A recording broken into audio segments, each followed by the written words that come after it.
Aga Hassan Abedi was born in British India in 1922, trained as a lawyer, and built United Bank Limited in Pakistan into one of the country's largest lenders during the 1960s. When Pakistan nationalized its banking sector in 1972, Abedi lost his institution overnight. His response was not to retire, but to think at a larger scale. That same year, backed by funding from Abu Dhabi's ruler Sheikh Zayed bin Sultan Al Nahyan and an initial equity stake from Bank of America, Abedi incorporated the Bank of Credit and Commerce International in Luxembourg. The choice of Luxembourg was not accidental. It was a small country with a permissive banking charter regime and no capacity to supervise a global institution. That suited Abedi perfectly. Most banks in the 1970s were chartered in one country, supervised by that country's central bank, and subject to consolidated examination of all their global branches. Abedi designed BCCI to escape that model entirely. The holding company sat in Luxembourg. Operational headquarters moved to London. Booking offices and treasury operations ran through the Cayman Islands.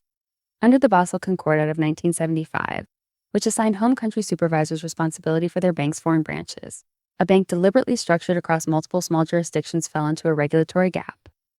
Luxembourg supervised only the holding company shell. The Bank of England watched only the London operation, and the Cayman Islands watched almost nothing. The result, whether by accident or design, was that BCCI was too fragmented for any single authority to regulate. Most banking historians regard the structure as intentional. Abedi's pitch to certain clients was simple. BCCI would not ask uncomfortable questions. According to the 1992 U.S. Senate investigation led by Senator John Kerry, which became the definitive public account of BCCI's operations, the bank's depositor base came to include Manuel Noriega of Panama, who, according to the Kerry report, routed drug trafficking proceeds through BCCI accounts, the Libyan government under Muammar Gaddafi, and the Abu Nidal organization, a Palestinian militant group that used BCCI to move funds.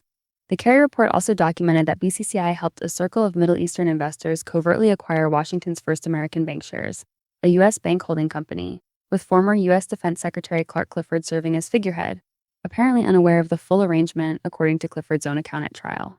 The breadth of this client list was both BCCI's business model and, for years, its protection. Too many powerful figures needed it to exist. Behind the respectable facade, BCCI's internal trading operations were hemorrhaging. Currency and commodity traders accumulated losses across the late 1970s and into the 1980s that management hid in a set of internal accounts the Kerry report described as the BCCI Treasury. To plug those gaps, management fabricated loans to fictitious borrowers and recorded deposits that did not exist. Retail customer funds, drawn heavily from South Asian and African depositors who had few other banking options, were swept into treasury operations to cover the shortfall. By the middle of the 1980s, according to subsequent auditor findings, BCCI was functionally insolvent. The problem was that no one on the outside could see enough of the books to know it. A key mechanism that allowed the fraud to persist was an unusual auditing arrangement. For most of BCCI's existence, its books were divided between two accounting firms. Ernst & Whinney audited the Luxembourg holding company while Price Waterhouse audited the Cayman subsidiaries. Neither firm could assemble a consolidated picture of the institution's true financial position. Accounting historians have noted that this split almost certainly served BCCI's interests in opacity, though the formal record does not contain a document in which management explicitly ordered it for that purpose. When Price Waterhouse was appointed sole auditor in 1987, the firm began finding serious irregularities almost immediately. Its 1990 report to the Bank of England, widely referred to in banking literature as the Sandstorm Report, documented fabricated loans, falsified records, and a concealed gap in the balance sheet that had persisted for years. The Bank of England received early indications of structural problems with BCCI during the early 1980s, in part because the covert First American acquisition had surfaced in regulatory channels in the United States and information was shared with London. A 1992 judicial inquiry by Lord Justice Bingham, commissioned by the UK government specifically to examine the Bank of England's handling of BCCI, found that supervisors had been aware by the middle of the 1980s that BCCI's structure made consolidated oversight impossible, yet did not move to force a restructuring or closure for years afterward. The Bank of England's defenders argued that acting unilaterally on a multinational institution without coordinating other jurisdictions risked triggering a disorderly run. The Bingham report concluded, with measured criticism, that the bank had been too slow and that earlier, more assertive action was warranted. The investigation that ultimately forced the regulator's hand came not from a central bank but from a local American prosecutor. Robert Morgenthau, the Manhattan District Attorney, began examining BCCI in 1988 after information emerged through a customs informant. Morgenthau had jurisdiction because BCCI had been party to the illegal acquisition of First American Bank shares, which operated New York branches. Working with undercover operatives and cooperating witnesses, his office assembled a criminal case covering money laundering, fraud, and the covert bank acquisition. Simultaneously, Senator Kerry's Subcommittee on Terrorism, Narcotics, and International Operations was compiling what would become an 800-page public account of BCCI's operations across 2 decades. Together, the 2 investigations generated pressure that European regulators could no longer quietly absorb.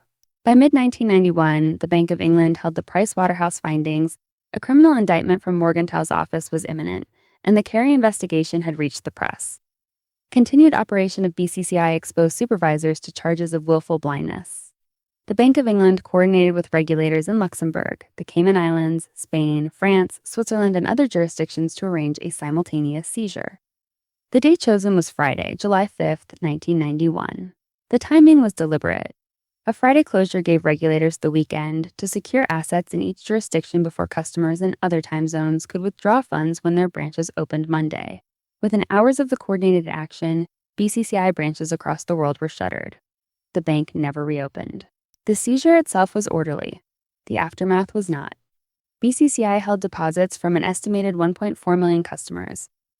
Many were small depositors in Pakistan, Bangladesh, India, and African countries that lacked deposit insurance schemes equivalent to those in the United States or United Kingdom. BCCI had marketed aggressively in immigrant communities and developing markets precisely because those customers had fewer banking options and fewer legal protections when things went wrong. Liquidators eventually recovered roughly 75 cents on the dollar for creditors in some jurisdictions and substantially less in others. For a Pakistani immigrant in the UK who had deposited a lifetime of savings, the shortfall was not a statistic. According to liquidation proceedings, losses to depositors and creditors across all jurisdictions reached into the billions of dollars. In December 1991, BCI's holding company pleaded guilty in U.S. federal court to racketeering and money laundering charges and agreed to forfeit $550 million, which at the time represented the largest bank forfeiture in American history. Abu Dhabi, as BCCI's largest shareholder, reached a civil settlement with regulators and contributed funds to the liquidation pool to help cover depositor losses. Clark Clifford and Robert Altman, the Washington lawyers who had managed the First American arrangement, were indicted in the United States. Charges against Clifford were eventually dropped on health grounds, and Altman was acquitted at trial in 1993. Agha Hassan Abedi, who had suffered a severe heart attack in 1988, spent his final years in Pakistan and died there in 1995 without facing U.S. charges, though Pakistani authorities pursued their own proceedings separately. The structural lesson of BCCI was that a bank could operate for nearly 2 decades at global scale while no single regulator held full supervisory authority over it.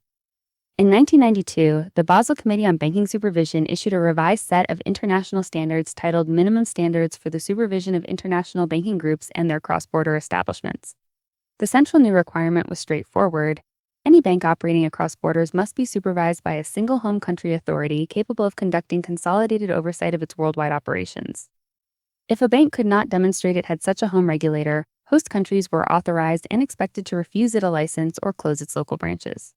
The revised standard was a direct and explicit response to the BCCI structure. It took 2 decades of fraud and 1.4 million depositors to force the principle into international banking law. The BCCI collapse illustrated a principle that has not expired. Financial risk tends to accumulate in the spaces between regulatory jurisdictions. The most direct protection individual savers have when a bank fails is deposit insurance. In the United States, the FDIC insures deposits up to $250,000 per depositor per institution. Comparable schemes exist in most developed economies, though coverage limits and the strength of the guarantee vary. Savers in some countries still lack meaningful protection. Beyond deposit insurance, the BCCI case is a reminder that the organizational complexity of a financial institution is itself a risk signal.